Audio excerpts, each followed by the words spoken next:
Welcome back, everybody. And as we finish out today, we're going to be looking at turnover and retention.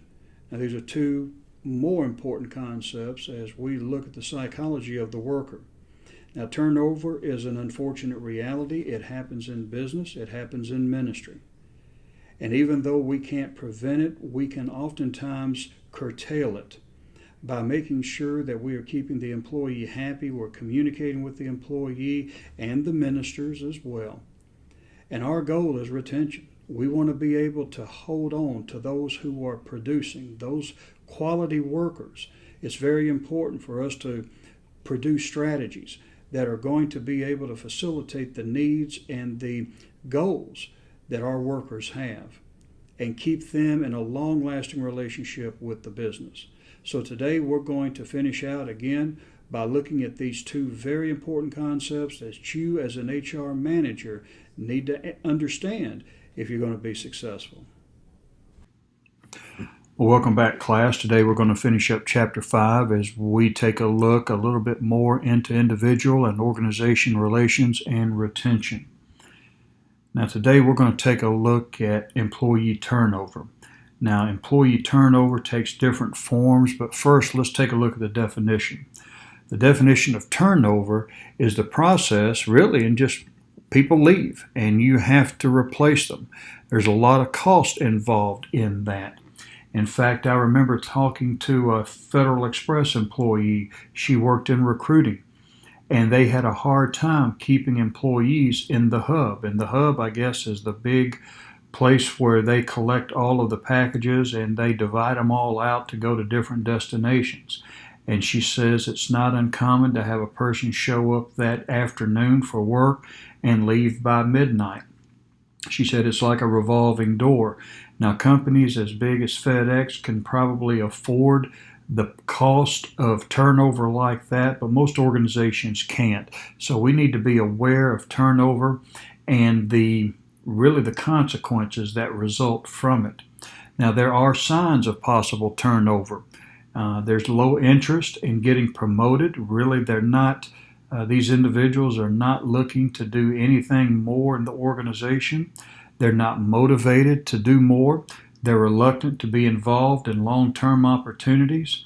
There are fewer contributions in meetings. They become really reserved and introverted and just getting by or working only enough to get work done. These are some of the signs that you may be losing an employee, and if you have early recognition, you may be able to intervene and prevent that. Now, there are different types of turnover. The first one involves involuntary turnover, and this is where employees are terminated for performance issues, work rule violations, layoffs, whatever that employee did to violate the psychological contract or the written contract can result in involuntary turnover, which is firing. Voluntary turnover is where the employee leaves by choice. Now, there are some states, and I believe Mississippi and Tennessee are one of them, that are called employment at will states. That means that at any time you can leave the organization or the employer can terminate your employment at that organization. So neither party is really bound to the work arrangement. You can leave at any time or you can be dismissed at any time.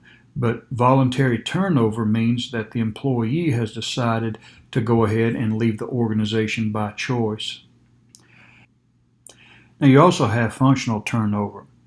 Now, functional turnover is getting rid of the disruptive and lower performing employees. This is an action that occurs really to try to maintain peace and stability and performance in the organization. Now, sometimes you may have to terminate someone involuntarily, and it may really damage the organization because you are looking at the loss of a person. But a functional turnover, you're better off without the person. So involuntary, voluntary, and functional turnovers are some of the different types, but that's not all. You also have dysfunctional turnover. Key individuals and high performers leave at critical times. And it's not uncommon for people to leave when you need them the most. In fact, Murphy's Law prevails in that area. Just when you need them most, that's when they are going to leave. You have uncontrollable turnover, and employees leave for reasons outside the control of the employer. Maybe there is a situation where a person has an emergency and they have to leave the area and go maybe take care of family that's sick and so forth. I've had that happen where I work in my church, and I've had people that have had to leave because of the circumstances that are surrounding their lives at the time, and I can't control that as the pastor. I just wish them well and let them know that we'll be praying for them. But there are types of turnovers that really you can't control as an employee, and the employer and the employee can't really do anything about it. Also, too, with military spouses, people who go to work, they can't really help if they're transferred to another state or another country or whatever. So these would be examples of where the employees leave for reasons outside the control of the employer. And the employer can't do anything about it, and the employee can't do anything about it. You just have to deal with it. Controllable turnover. Employees leave for reasons that could be influenced by the employer. And we took a look at the needs of the worker. If those needs aren't being met, whether they're the hygiene factors or whether they're the hierarchy of needs or whatever model you're looking at, there are some things that an employer can do to retain people and keep them. But unfortunately, oftentimes the employer is reluctant to do that, and as a result, they leave key or lose key people. Now, churn is kind of an issue where you hire new workers while laying off others. And you see here where employers will complain that they don't have skilled people to do the job, but yet they're turning loose people on the other end. And instead of getting rid of some of them, for those that are salvageable, why not train them? It's better than laying them off. You can train them to the right skills. But other than that, you will lay off some and hire others. And a lot of times you have a zero-sum gain on that. Now, computing the turnover rate. Just as there is an absenteeism rate, you have a turnover rate, and that's the number of employee separations during the year divided by the total number of employees at mid-year, and you multiply that by 100. So these are fairly simple formulas to go by that can give you a snapshot of who it is you're losing, and from that you can start to troubleshoot and try to figure out what's going on. Now, when it comes to the categories that you're going to look at as far as gathering data and analyzing it, you want to look at the job and the job level. What types of jobs are we losing as far as people are concerned? What job level? Are they supervisors? Are they supervisor level 2? Are they mechanic level 1s? You know, some things like that that are very specific. You also want to look at the department and the location and the unit as well. You also want to look at reason for leaving and the length of service they had in the organization. And a lot of times you get that through exit interviews. And some companies will hold your final paycheck until you do an exit interview. So these are ways that you can try to gather data to find out why you're losing your people. Demographic characteristics, education, KSAOs, and then performance ratings and levels. And if you have people who are constantly getting high marks and you're losing them, then you might want to do some digging in, because these are the people that are going to really hurt the company when they leave if you don't prevent their separation. And you always want to try to do that.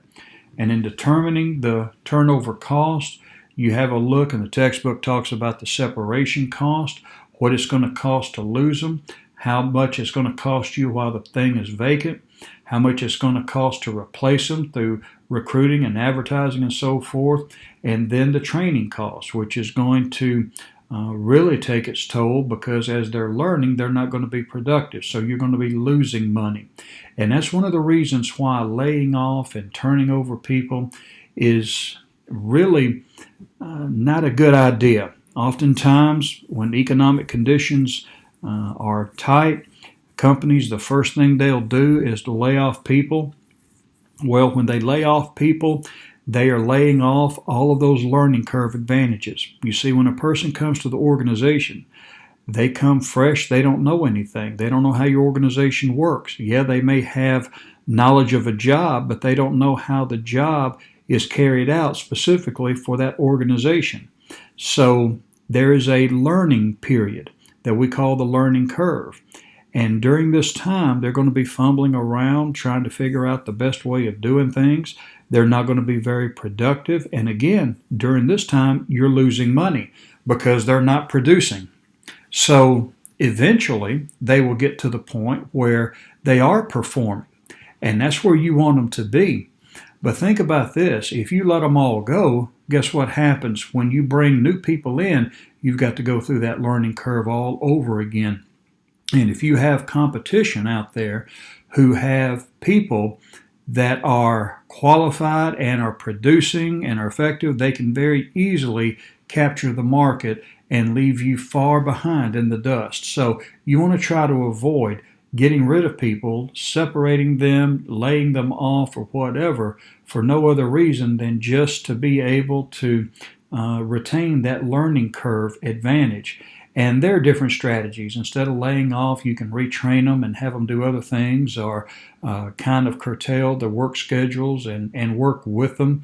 So there are other strategies that you can use instead of the first knee-jerk reaction, which is to just lay them off. And then there's hidden and indirect costs, which you really don't account for. So these are the things that you need to look at when you're determining the cost of letting people go. Now, these are the components, and this is pretty much what we just went over. It's a pictorial of what we just went over, so I'll let you guys take a look at that. And then you have optimal turnover. Now, what is optimal turnover? Well, turnover costs and benefits can be calculated separately. Now, the more turnover in certain segments of the organization can be beneficial if these criteria are met. It costs very little for the turnover.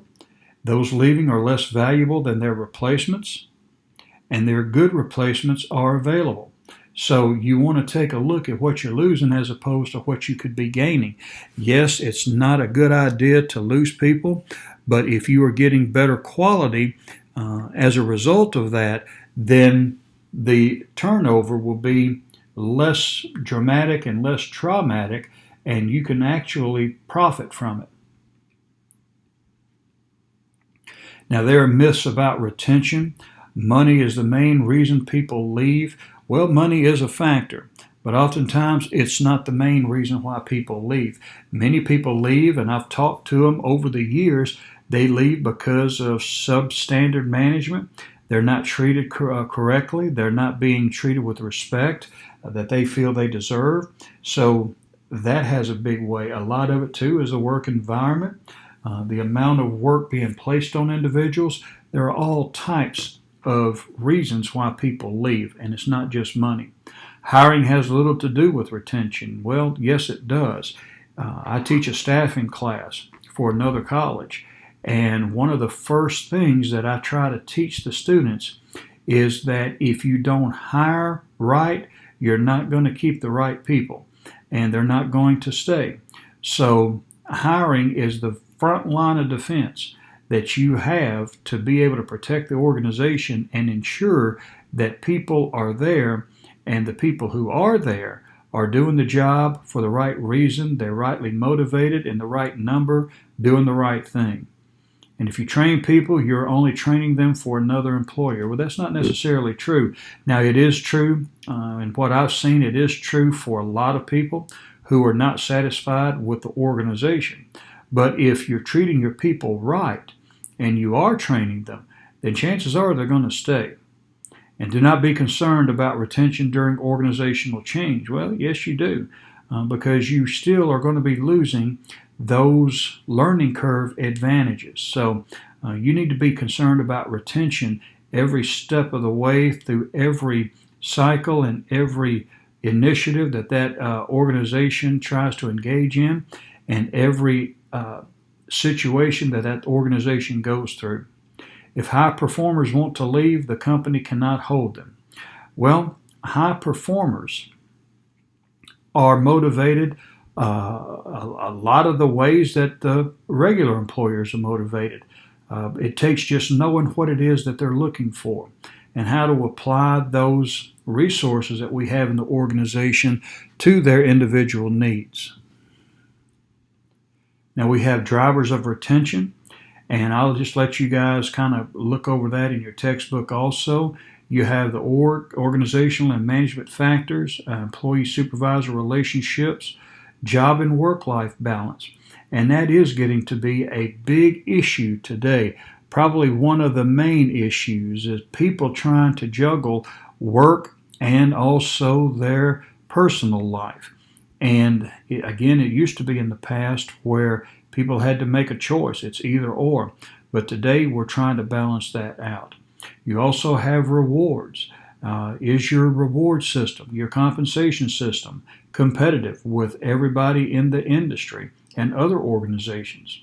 Career training and development, bringing the people along, leveraging the people instead of just the equipment and all of that you have is important.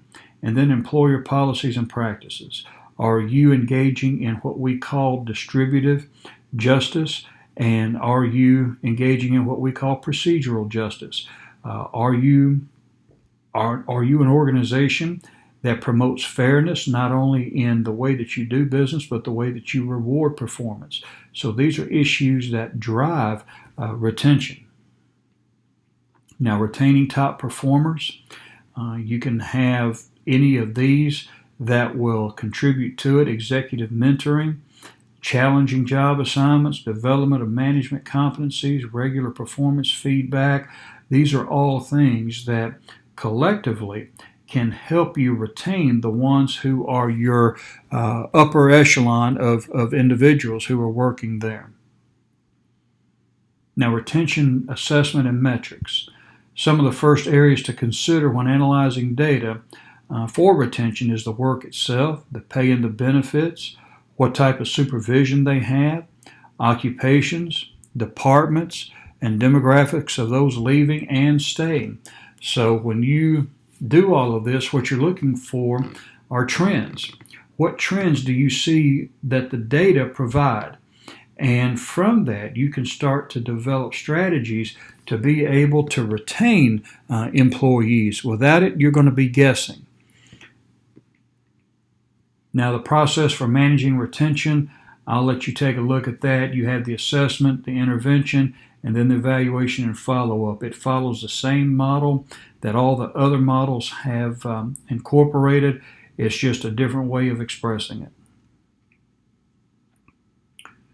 Now, you have employee surveys, and they are used for diagnosing specific problem areas, identifying the employee needs or preferences, reveal areas in which HR activities are well received or viewed negatively, evaluate attitudes of employees and satisfaction, and then again the exit interview, which involve the individuals who are leaving the organization, and they're asked to give their reasons.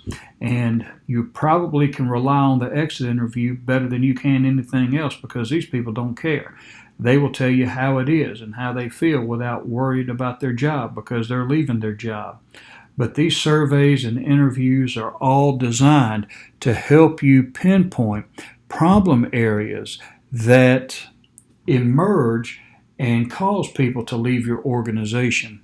I won't forget a college that called me wanting me to come over and help them with their retention problem with students. Now, this is a college that has been around for several decades, and they apparently were losing students, and they didn't know why. So I went over there and walked into the conference room, and almost every head of departments and deans and cabinet members and all that were there, and they were telling me some of the problems that they were experiencing. And I said, well, how do you know that you have a retention problem? They said, well, we're losing students. And I said, well, how do you know you're losing students? And they say, well, we noticed that the parking lot is getting thinner. And we just know from that we're losing students. And I thought they were joking, but they were as serious as they could be. They had no data. They had no exit interviews. They had no idea who was there and how many people were leaving each semester. And they had no clue why they were leaving, because they just didn't incorporate data collection procedures and these surveys and metrics that would give them an indication of, first of all, this is how many people you're losing, and secondly, this is why you're losing them. So it's very important as an HR professional to be able to get a grasp or a handle on those that are leaving so that you can incorporate strategies to help alleviate that. Now you have first year turnover evaluations, and here you want to focus on first year employees because turnover is high among these employees. Normally, if they last through the first year, they're going to be more stable and they're going to be probably more reliable. Not to say that they're going to stay for the long haul, but compared to a 5-year, a 10-year employee who has a vested interest in that organization, a first-year employee, they're going to be the ones who are going to be more apt to leave. You need to highlight the need to reevaluate the recruiting process, and I am a staunch supporter of the practice of making sure you put quality in the first place. If you articulate the expectations and the work environment and all the things that are not just spoken on the job description, but also some of the unspoken realities of work life there, chances are you're going to have a person who's going to stay because you'll be up front with them. Now, some recruiters and some organizations try the sales approach. They just want to get you in and hope that you stay. And it's all about bringing in the numbers. Well, that's not a very good idea because after you have them for about 6 months, you've already spent the money to bring them in, to develop them, to train them, and then you lose them. You're really coming out in the negative when you do that. It's better to be upfront, give them the pros and the cons of the organization and the work itself. And if they stay, then you've got someone who you can pretty much rely on to be there for the long haul. If they leave, well, that's even better because now you don't have to worry about getting them in and then them leaving after you've invested all that money. So you still come out ahead. Ensure job previews are realistic. And that's just, again, you're not selling them. You're just telling them this is what it is. And lead to future career development. And that's a big issue now with young people. They want mobility. Some older people just want to be able to stay and go to pasture when it's time to retire. But there are people today who are focused on their career. I was when I was younger. You may be now at your age looking at careers and developing your skills and being able to move up and be more effective, whether it's in ministry or whether it's in the professional world. So these are some things you want to take a look at, especially when you're looking at first year turnovers. And then lead to higher performance. You're taking a look here at people. If you can select the ones who are going to be best suited to stay in the long haul with the organization, they're going to be higher performers, and you're going to be able to really glean the benefits of that as well. Now finally, you have the organization's responsibility. You have to track the intervention results. You have to adjust intervention efforts, which means take a look at what they're saying. And then from that, develop intervention programs. And then track the results, measure the results. And then whatever needs to be adjusted, we can tweak this, we can add this or remove that. Those are all well and good, but these are things that you need to do once you have evaluated the intervention initiative itself. And then some firms use pilot programs to see how changes affect retention before extending them to the entire organization. Just like sometimes a company will put a product out there as a test product and they'll see how people like it. If they like it, they'll go ahead and go into full production. If not, then they'll stop production altogether. Same thing with these pilot programs. You can try something and see how the people are going to respond to it. If they respond positively, then that's a new initiative, that's a new program. But if not, you can stop it at that point, and no one's worse for the wear. Well, everyone, as we close out this chapter, I hope you've been exposed to enough to understand that the psychology of the individual is very complex, unique, and again, there's no cookie cutter approach to it all.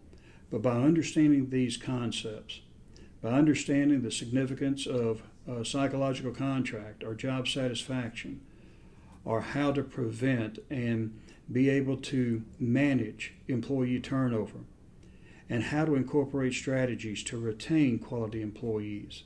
These are going to help you tremendously as you move along in HR, and it will also help you too in your ministry. Well, God bless you, and we will resume next week with chapter 6, I believe. Have a good weekend.